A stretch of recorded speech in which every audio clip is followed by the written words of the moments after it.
অসুস্থ মাকৰ সৈতে হস্পিটেলত থকা এগৰাকী যুৱতীক অপহৰণ মংগলদৈ অসামৰিক চিকিৎসালয়ৰ পৰা অপহৃত যুৱতীগৰাকী উদ্ধাৰ হ'ল গুৱাহাটীৰ হোমষ্টেত দুই দুৰ্বৃত্তই সোমবাৰে মংগলদৈ অসামৰিক চিকিৎসালয়ৰ সন্মুখত পৰা অসুস্থ মাকৰ সৈতে হস্পিটেলত থকা এগৰাকী যুৱতীক ঔষধ কিনিবলৈ ৰাস্তালৈ ওলাই অহাত বলেৰোত উঠাই নিছিল ২৪ বছৰীয়া যুৱতীগৰাকীক খাৰুপেটীয়াৰ জয়নাল আবেদিন নামৰ লোকজনে ৩ দিন ধৰি গুৱাহাটীৰ হোমষ্টেত আবদ্ধ কৰি ৰাখিছিল অপহৃতাক দুই পত্নীৰ স্বামী জয়নাল আবেদিনক গ্ৰেপ্তাৰ কৰে আৰক্ষীয়ে গুৱাহাটী আৰক্ষীয়ে অভিযুক্তক জেৰা চলাই আৰক্ষীয়ে উদ্ধাৰ কৰাৰ চেষ্টা কৰিছে অপহৰণকাৰীৰ পৰিচয় অপহৰণকাৰীয়ে শ্বিলং ঘূৰাই আনি গুৱাহাটী হোমষ্টেত ৰাখি ৩ দিন ধৰি যৌন নিৰ্যাতন চলোৱাৰ অভিযোগ ভুক্তভোগীৰ অপহৰণকাৰীৰ কবলৰ পৰা মুক্ত হৈ সাংবাদিকৰ আগত অপহৰণৰ সকলো বিৱৰণ দিয়ে ভুক্তভোগীয়ে মাকক লোক এডমিট আছিলোঁ 7 তাৰিখে 10 তাৰিখে ৰাতিপুৱা 9টাত তাৰ পৰা মোক মানে ঔষধ ল'ব আহিছিলোঁ ৰাস্তা পাৰ হওঁতে স্পীড ব্ৰেকাৰ যে আছে তাতে গাড়ী মানে মই ৰাস্তা পাৰ হওঁতে থিয় হৈ আছোঁ পাৰ হ'ম গাড়ী ট্ৰাফিক লাগিছে তাৰপিছত তাৰ গাড়ী আহিল আৰু পিছত মইতো এতিয়া ৰাস্তাত কিমান বুলৰো গাড়ী চলি থাকে তাৰে গাড়ী এইটো মইতো কনফিউজ তাৰপিছত তাই মোক গাড়ীটো ৰখাই মোৰ মানে হাতত থাপা মাৰি ধৰি কিনে জোৰ জবৰদস্তি গাড়ীত উঠাই কিনে তাৰপিছত গ্লাছ মাৰি ড্ৰাইভাৰে গাড়ী ড্ৰাইভিং কৰি আছিলে তাৰপিছত মোৰ মাজৰ চিটত শুৱাই দি তাৰপিছত মোৰ হাতটো একেবাৰে বেকা কৰি পিছফালে টানি ধৰি আছিলে আৰু মোৰ চশমা মাস্ক এইবিলাক সব ছিঙি পেলাইছে ভাঙি পেলাইছে মোৰ মোবাইলটো লৈ ল'লে তাই তাৰপিছত মোক ডাইৰেক্ট মানে মুখত যেতিয়া মই যেতিয়া চিঞৰিব খুজিছোঁ মানে কৈছোঁ মা এনেকুৱা হস্পিটেলত হেৰি হৈ আছে বেমাৰ একেবাৰে চিৰিয়াছ মোৰ তাত চব মানে ডকুমেণ্টছবিলাক আছে আধাৰ কাৰ্ড আছে মোক এনেকৈ যে লৈ আছে কোনেও নাই মা মৰি যাব তাৰপিছত তাই মানা নাই বিশ্বাস নকৰে যেতিয়া মই কৈছোঁ বেগত চাক ডকুমেণ্টছবিলাক আছে তেতিয়া তাই হেৰি কৰলা অলপ বিশ্বাস কৰলে কৰাৰ পিছত কৈছে যে বাইদেউ আহিব তোমাৰ ঘৰৰ পৰা মই কৈছোঁ বাইদেউ মই কৈছোঁ বাইদেউটো নাজানে মোৰ এনেকুৱা হৈ আছে তেতিয়া পিছে হ'ব দে আহিবই মই কৈছোঁ নহয় কেতিয়াবা আহে নাহে বাইদেউৰ ছোৱালীটোৰ জ্বৰ আছে আজি নাহে কালি আহিছিলে কালি গুচি গৈছে থকা নাই ময়ে থাকিছোঁ তাৰপিছত এনেকুৱা কোৱাৰ পিছত জোৰ জবৰদস্তি মানে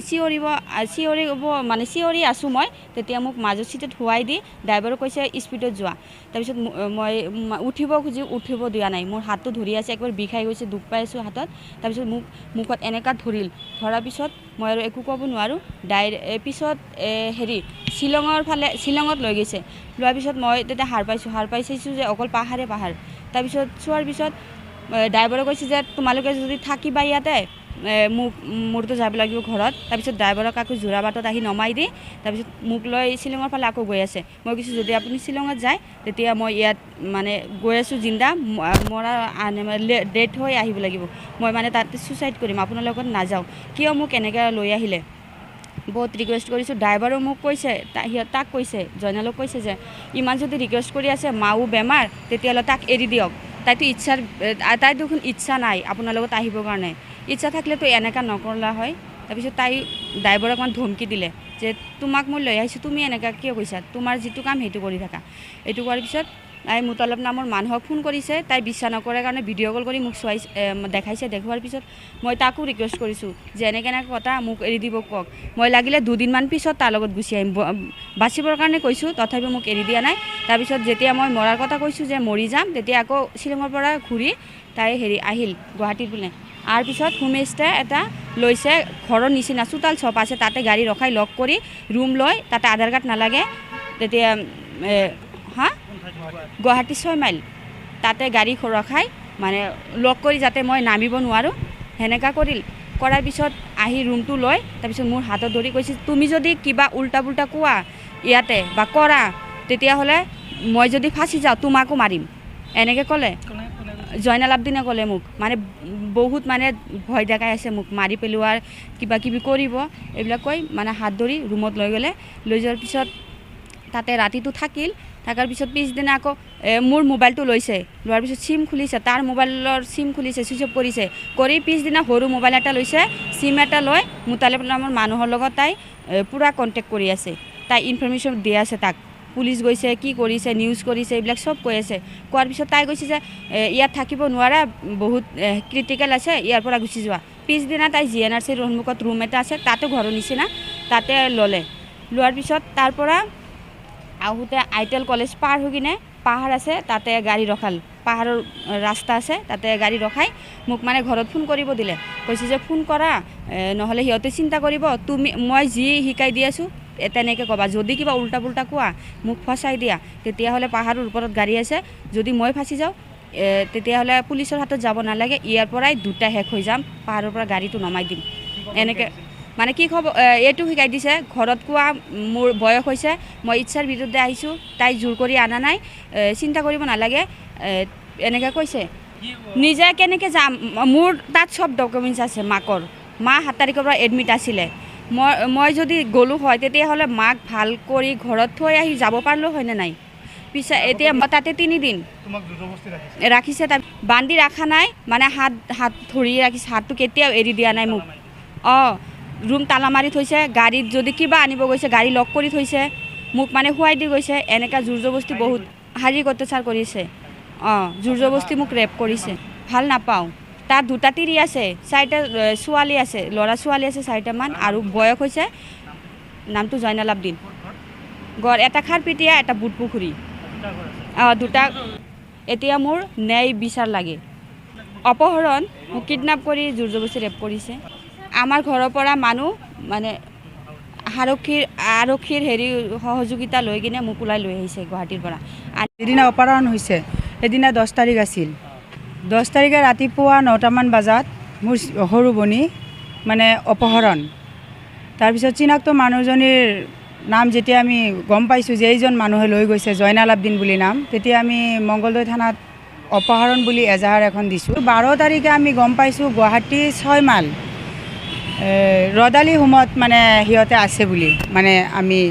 গম পাইছোঁ। তাৰপিছত আমি মংগলদৈৰ পৰা যাই দিছপুৰ থানাৰ পৰা পুলিচ লগত লৈ সিহঁতক উঠাই আনিছোঁ। আনি দিছপুৰ থানাত 1 ৰাতি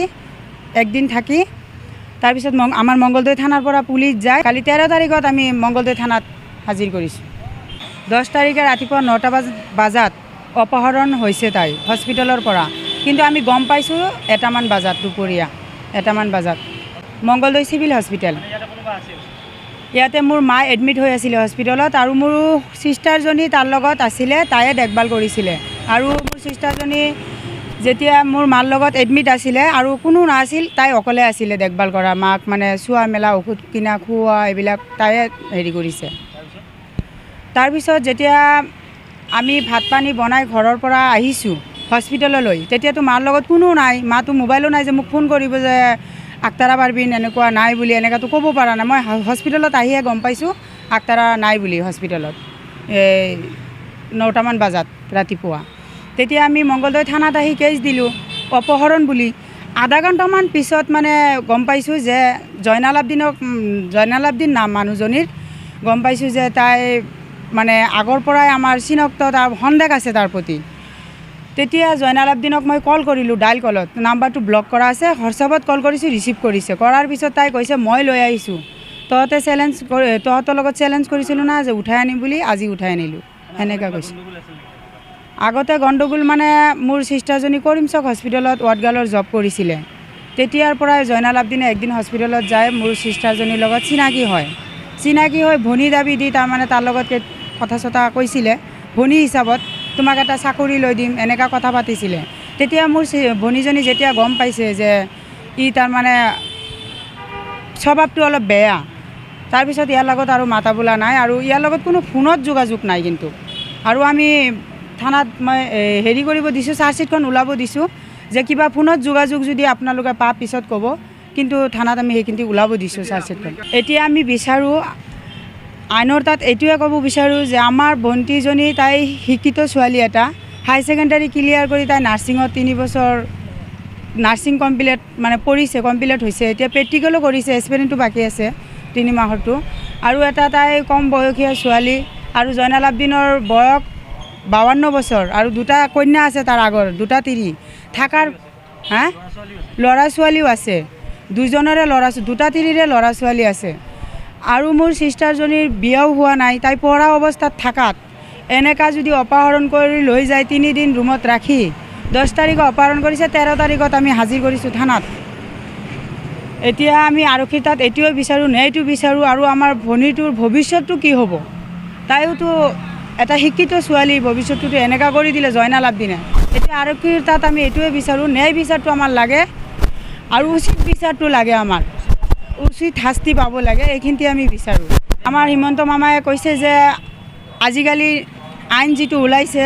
এটাৰ পিছত দুটা কন্যা বিয়া পাতিব নোৱাৰে আৰু জয়নালাভ দিনত দুটা কন্যা থকাৰ পিছতো এটা বিয়া নোহোৱা ছোৱালী পঢ়া অৱস্থাত পঢ়ি আছে তাই শিক্ষিত ছোৱালী জোৰ জবস্তি লৈ যোৱাটো এইটোতো আইন বিৰোধী কাম সেইকাৰণে আমি